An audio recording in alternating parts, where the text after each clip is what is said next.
True story. A stranger from out of town walks into a bar one night. Real rough joint. The kind of place that needs some cleaning up. The bartender looks at him and says, "I don't like your style, stranger." And he's like, "I don't care." Then some punk takes a swing at him and this guy puts him down. Hard. And he's like, "I'm running the show now." And he cleans up that joint real good. Then he goes home and bangs a hot babe, puts the local bully in his place, and decides he just might stick around after all.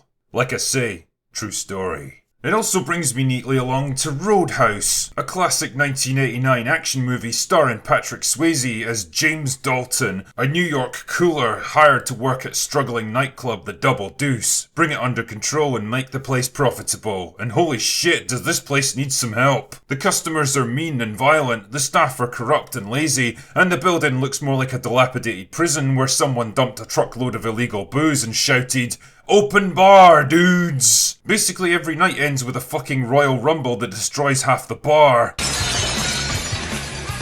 Holy shit, now there's something you wouldn't see nowadays.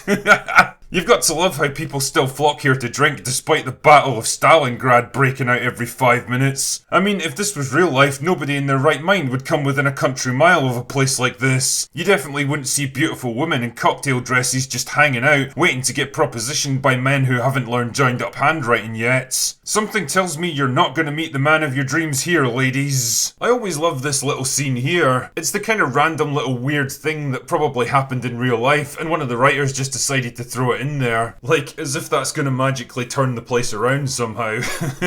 Whatever. So Dalton shows up and quickly brings the place under control, firing the bad apples amongst the staff, and bringing in a radical new door policy.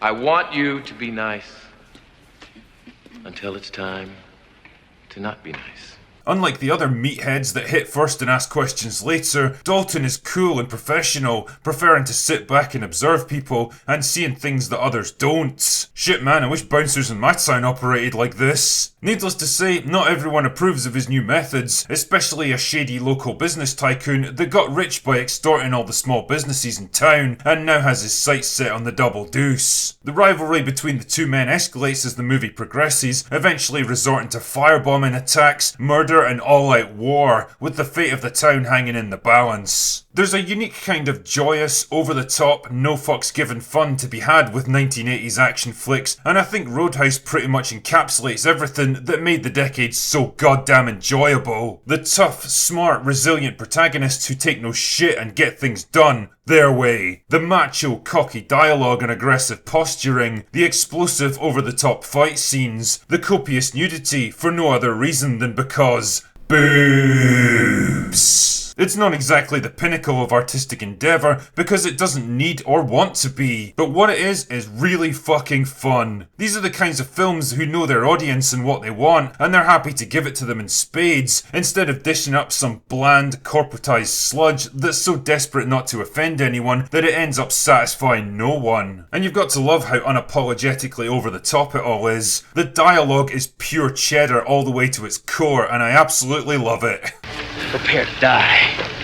You are such an asshole. I also love how drunk guys will repeatedly pull knives on bar staff in a crowded room with dozens of witnesses all around. I mean, what's the best you expect to happen in this situation? Do you think they're going to just back off and let you go about your evening? Or how the villain uses a monster truck to flatten a car dealership in front of half the town? Zero fucks given here. Or how a local doctor witnesses Dalton literally rip a man's throat out and kill him stone dead, and then just heads into work the next day like nothing happens. And by the end of the movie, she's totally cool with him again. I guess murder was less serious back in the 80s. On that subject, Dalton is your classic tough guy 1980s protagonist with a dark past and suspiciously well-styled hair, and he's played to perfection by Patrick Swayze. He's not a big hulking muscle man like Stallone or Schwarzenegger, but he's lean and mean. He holds himself with this weird, unnatural stillness like he's waiting to strike at any moment, and he can pull off the fight scenes in his sleep. Kelly Lynch is absolutely gorgeous.